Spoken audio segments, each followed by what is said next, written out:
It's the next day. The hospital has just released her. She spent the night in the ER. No one was waiting. I was all alone. She is injured and in pain. There is no one she can turn to. No one is willing to help. I was in pain and shock. I tried to think of what to do next. She debates whether to go home, where the attackers live. I needed a place to recover. With no other option, she decides to go home where the attackers are in order to recover. I had no choice but to go home. There was nowhere I could go. When the taxi drops her off, she stands in front of her apartment building, unsure what to do. To be safe, she needs to make it to her room. The perps live on the same floor. If they see me, they will attack.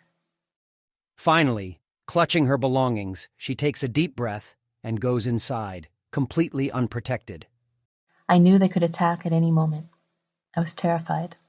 To remain safe, she has to be quiet. I was so worried about keeping quiet, of not making a sound. She makes it to the elevator cautiously and takes it up. As soon as the elevator opens, the sight shocks her.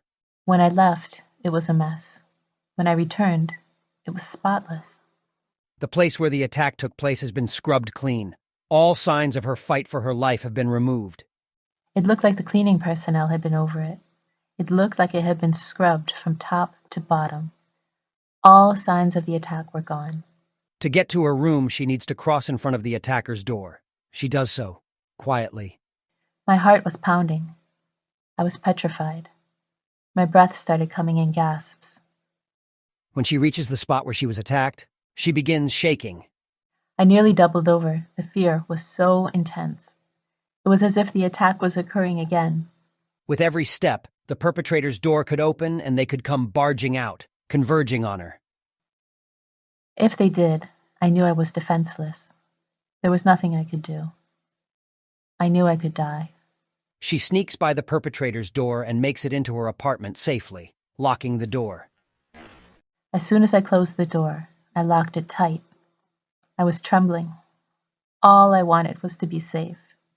Little did she know things would soon get much worse. I was consumed by fear. I was shaking. When the door clicked shut, so too did her life of freedom. Had I known what was coming, I wouldn't have come back. Had she known what was coming, she would never have returned. I was clueless. I didn't know.